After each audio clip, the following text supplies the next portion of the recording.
दिवशी या मधल्या काळामध्ये तुम्ही भेट घेतली नव्हती, आज अनेक दिवसानंतर ही भेट होते, काय नेमकी चर्चा झाली? नाही, मी आदरणीय वहिनींना भेटायला आलो होतो, मागच्या वेळेस पण आलो होतो, पण त्या बाहेर दिल्लीला गेल्या होत्या, त्यामुळे भेट होऊ शकली नव्हती, म्हणून आज मी आलो. शेवटी आज माझ्या विधान परिषदेचा कार्यकाळ संपतो आहे. 13 मे 2026 म्हणजे 2020ला याच दिवशी मी दादांना भेटलो होतो आणि आज वहिनींचं दर्शन घेतलं आणि आता मी पुढच्या प्रवासाला निघालो. पक्षातले दोन महत्वाचे नेते काल शरद पवारांना भेटणार होते असं कळालं. त्यातील सुनील तटकरे शरद पवारांना भेटून आले. खरं तर ज्यांना विलिनीकरणाला विरोध केला त्यातलेच महत्वाचे नेते भेटायला जातात अशी खूप चर्चा चालू आहे. नाही, आता काय चर्चा चालू आहेत ते मला सांगता येणार नाही, पण आदरणीय पवार साहेब हे देशाचे ज्येष्ठ नेते आहेत. त्यांना कोणीही येतं भेटतं त्याबद्दल दुमत नाही, पण त्यांच्या तब्येतीचं कारण असल्यामुळं कदाचित आमच्या पक्षाचे दोन्ही वरिष्ठ नेते त्यांना भेटले असावेत.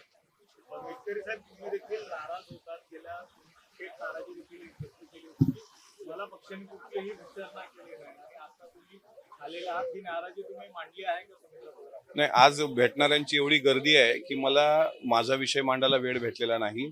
मी परत त्यांना विनंती केली, कारण मला आता संभाजी महाराज जयंतीला फोंड्याला जायचं असल्यामुळं, म्हणजे कर्नाटकला आणि गोव्याला, त्याच्यामुळं मी आज लवकर निघतोय. पण 15 तारखेचा मी त्यांचा वेळ राखून घेतलाय की मला 15 तारखेला येऊन आपल्याशी भेटायचं आहे, बोलायचं आहे या विषयावर. माझी नाराजी असण्याचं कारणच नाही. शेवटी कोणाला विधान परिषदेची संधी द्यायची हा सर्वस्वी निर्णय पक्षाचा असतो. पण माझ्या ज्या काही मनातल्या काही कन्सेप्ट आहेत किंवा मनात जे काही आहे ते मी 15 तारखेला बोलेल. मी आज काही मला वेळ भेटला नाही तसा.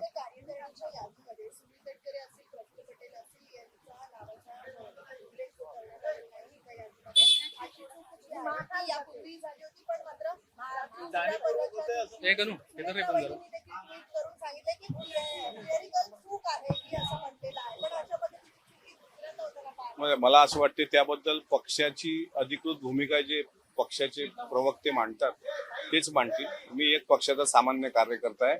वरिष्ठ पातळीवरचं राजकारणाचं मला फारसं ज्ञान नाही.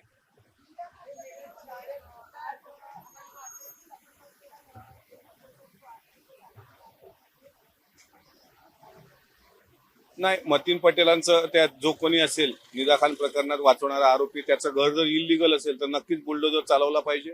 त्याच्यानंतर अचलपूरला त्या पोराच्या घरावर बुलडोजर चालवला, त्याचे घर इलिगल होतं.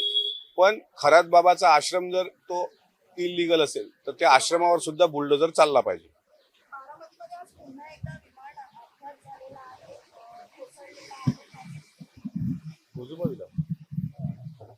नाही, अरे बाबा, अच्छा, शिकाऊ पायलटांचं विमान बऱ्याचदा तिथं ते फ्लाइंग वगैरे असतात, त्यावेळेस एक दोनदा वर्षातून एक दोनदा तसे इन्सिडेंट होत असतात की फ्लाय करताना.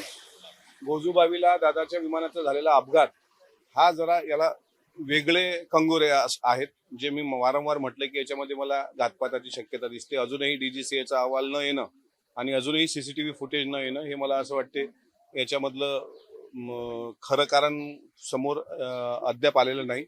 आज जे काही गोजूबावी परिसरात घडलं असेल तर विमान फ्लाय करताना अशी घटना होतात, पण जीवितहानी वगैरे काही नाही मला वाटतं त्याच्यामध्ये.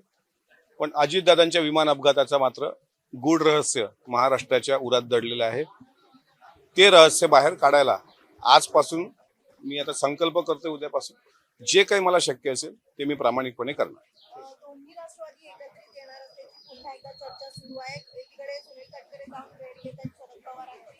त्याबाबत अंतिम निर्णय सुनेत्रा वहिनी ह्या राष्ट्रीय अध्यक्षा घेतील.